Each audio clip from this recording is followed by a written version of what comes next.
अहमदाबाद में भारत और ऑस्ट्रेलिया के प्रधानमंत्रियों की मौजूदगी में शुरू हुआ बॉर्डर गावस्कर ट्रॉफी का आखिरी टेस्ट मैच।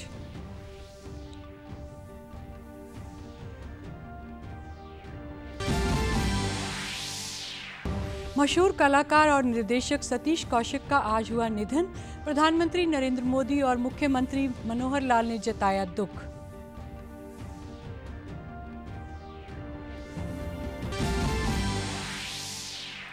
पंचायत एवं विकास मंत्री देवेंद्र बबली ने कहा, प्रदेश में लगभग 4,500 सरपंचों ने ई टेंडर लगाकर विकास कार्य किए शुरू।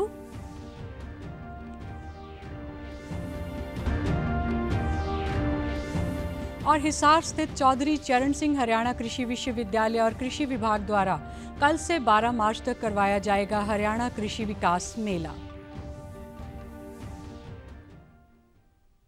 नमस्कार, मैं जगजीत कौर। अब समाचार विस्तार से। आज का दिन न सिर्फ क्रिकेट के लिए बेहद खास है, बल्कि क्रिकेट के जरिए दो देशों के संबंधों में नई ऊर्जा भरने का भी दिन है। अहमदाबाद के नरेंद्र मोदी स्टेडियम में बॉर्डर गावस्कर ट्रॉफी के आखिरी टेस्ट मैच का आज पहला दिन है, जिसे देखने के लिए दोनों देशों के प्रधानमंत्री पहुंचे। दोनों प्रधानमंत्रियों ने आज इस टेस्ट मैच को ऐतिहासिक बना दिया। दोनों नेताओं ने काफ़ी देर तक मैच का आनंद लिया। उन्होंने अपने अपने देश की क्रिकेट टीम के कप्तानों को सम्मानित किया और उन्हें खास टेस्ट मैच की खास कैप भी दी। खेल शुरू होने से पहले प्रधानमंत्री नरेंद्र मोदी और ऑस्ट्रेलिया के पीएम एंटनी अल्बनीज़ ने टीम इंडिया और ऑस्ट्रेलिया के खिलाड़ियों से मैदान में मुलाकात की। हिंदी सिनेमा के जाने माने अभिनेता और निर्देशक सतीश कौशिक का आज 66 वर्ष की उम्र में निधन हो गया। कहा जा रहा है कि सतीश कौशिक किसी के मिलने के लिए गुरुग्राम में उनके फार्म हाउस गए हुए थे। वहां से लौटते वक्त उन्हें कार में दिल का दौरा पड़ गया और अस्पताल ले जाते वक्त उनका निधन हो गया। पोस्टमार्टम के बाद आज उनका पार्थिव शरीर मुंबई स्थित उनके घर लाया जाएगा और वहीं पर उनका अंतिम संस्कार किया जाएगा। 13 अप्रैल 1956 को महेंद्रगढ़ जिले के धनौंदा गाँव में जन्मे सतीश कौशिक ने अपने अभिनय की शुरुआत 1983 में मासूम फिल्म से की, लेकिन पहचान मिली शेखर कपूर की फिल्म मिस्टर इंडिया से। इसके बाद उन्होंने पीछे मुड़कर नहीं देखा। उन्हें 1990 में राम लखन के लिए और 1997 में साजन चले ससुराल के लिए सर्वश्रेष्ठ हास्य अभिनेता का फिल्म फेयर पुरस्कार मिला। फिल्म अभिनेता अनुपम खेर और रजा मुराद ने सतीश कौशिक के निधन पर गहरा दुख जताया। कम उम्र में चले जाना, ये इसका मलाल पूरी जिंदगी रहेगा। As an actor, he was an unbelievable, brilliant actor. देखिए, हम दोनों निम्न वर्गीय परिवार से आए हैं। हमको हमेशा इस बात का गर्व रहता है कि इस शहर ने हमको मौका दिया और हमने हमेशा साथ निभाया है। बतौर एक्टर, बतौर क्रिएटिव पर्सन, बतौर intellectual, he was fantastic and he touched people's lives. बहुत मोहब्बत की उन्होंने अपने काम से, जो भी करते थे दिल लगाकर करते थे। तो यही कहूंगा कि मोहब्बत हमने माना जिंदगी बर्बाद करती है। मोहब्बत हमने माना जिंदगी बर्बाद करती है। ये क्या कम है कि मर जाने पे दुनिया याद करती है। आज पूरी दुनिया जो है सतीश कौशिक को याद कर रही है। प्रधानमंत्री नरेंद्र मोदी ने अभिनेता सतीश कौशिक के निधन पर दुख जताते हुए अपने ट्वीट में कहा कि सुप्रसिद्ध फिल्मी हस्ती सतीश कौशिक के असामयिक निधन से बहुत दुख हुआ। वह एक रचनात्मक अभिनेता थे जिन्होंने अपने अद्भुत अभिनय और निर्देशन की बदौलत दिल जीत लिया। उनकी रचनाएं दर्शकों का मनोरंजन करती रहेंगी। उनके परिवार और प्रशंसकों के प्रति संवेदनाएं। वहीं मुख्यमंत्री मनोहर लाल ने अपने ट्वीट में कहा कि प्रसिद्ध फिल्म निर्देशक, अभिनेता व हरियाणा फिल्म प्रमोशन बोर्ड के चेयरमैन सतीश कौशिक के असामयिक निधन से बेहद स्तंभ हूँ। बेमिसाल अभिनय एवं निर्देश हेतु उन्हें सदैव स्मरण किया जाएगा।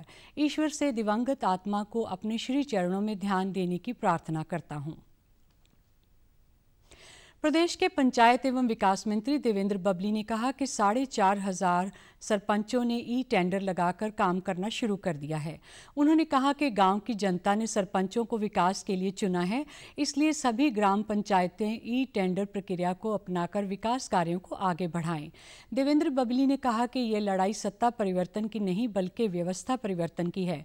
अब से सरपंचों को चंडीगढ़ के चक्कर नहीं काटने पड़ेंगे और विकास के लिए पैसे सीधे पंचायतों के खाते में पहुंच जाएंगे।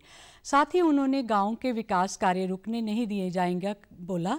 यह कल जींद जिले के गांव धनौंदा में एक सम्मान समारोह में शामिल हुए। परिवर्तन की लड़ाई है। जो पैसा आपने सुना होगा पहले बड़े बड़े नेताओं के, जो देश के पूर्व प्रधानमंत्री रहे, वो खुद अपनी सरकार में खुद मंचों से कहते थे कि 1 रुपया बेचते 15 पैसे लगते हैं।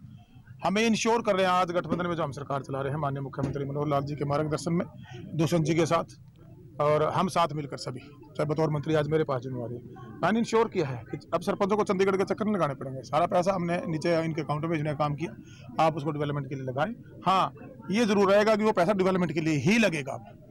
और कुछ जो मांग थी ये लेकर घूम रहे हैं हमारे साथी, उसके लिए उससे भी माननीय मुख्यमंत्री जी आज उनसे चर्चा करेंगे और मैं उम्मीद करता हूँ कि उसको भी हम शॉर्ट आउट करें। 4,500 गाँव के सरपंचों ने उस पर अपने प्रस्ताव पास करके टेंडर लगवा के काम शुरू करवा दिए गए।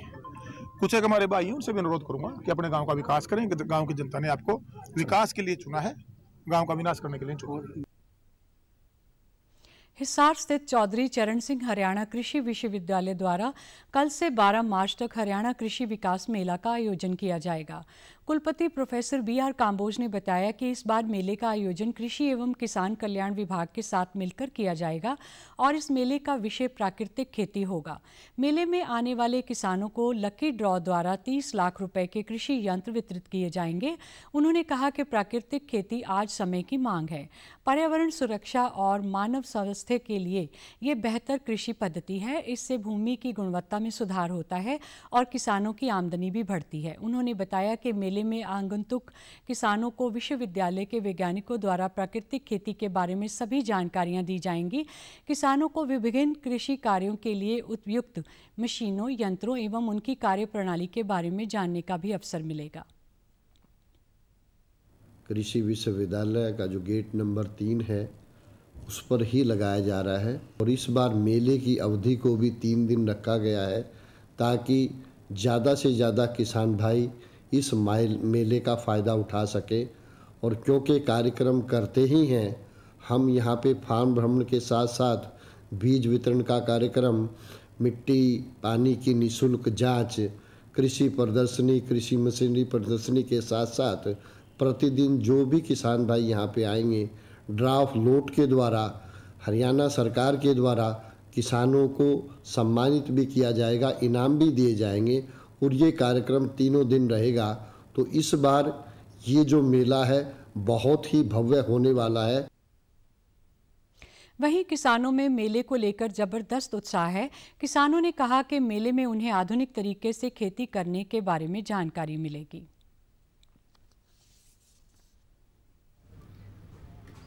इम्प्लीमेंट वगैरह लेके आते हैं, बाकी किसानों को अपने इम्प्लीमेंट के बारे में बताते हैं और यहाँ बीज वगैरह की जानकारी वगैरह देते हैं। वहाँ बीज के बारे में है, जैसे मशीन है, खेती के बारे में सर चीज़ को बताते हैं भी। खेती से हमें लाभ मिलता है, सारा सौदा बढ़िया चीज़ बताते हैं। कल फिर शुरू है मेला, कल फिर जाएंगे हम। करनाल में अंतर्राष्ट्रीय महिला दिवस के उपलक्ष्य में कल यानी 10 मार्च को नई अनाज मंडी में राज्य स्तरीय समारोह करवाया जाएगा। समारोह में मुख्यमंत्री मनोहर लाल बतौर मुख्य अतिथि शिरकत करेंगे। उपायुक्त अनीश यादव ने समारोह स्थल का दौरा किया और प्रबंधों का जायजा लिया। इस कार्यक्रम में स्वयं सहायता समूह की महिलाओं द्वारा तैयार किए गए उत्पादों की विशाल प्रदर्शनी भी लगाई जाएगी। समारोह में मुख्यमंत्री द्वारा विभिन्न क्षेत्रों में उत्कृष्ट उपलब्धियां हासिल करने वाली महिलाओं को सम्मानित किया जाएगा। उपायुक्त ने बताया कि सुरक्षा की दृष्टि से समारोह स्थल पर पुलिस विभाग द्वारा पुख्ता इंतजाम किए गए हैं। सरकार द्वारा उत्कृष्ट उपलब्धियां हासिल करने वाली महिलाओं को सुषमा स्वराज पुरस्कार के तहत 5 लाख रुपए की राशि, इंदिरा गांधी महिला शक्ति पुरस्कार के तहत 1,50,000 रुपए, कल्पना चावला शौर्य पुरस्कार के तहत 1 लाख रुपए सहित अन्य पुरस्कारों के तहत राशि व प्रशस्ति पत्र देकर सम्मानित किया जाएगा।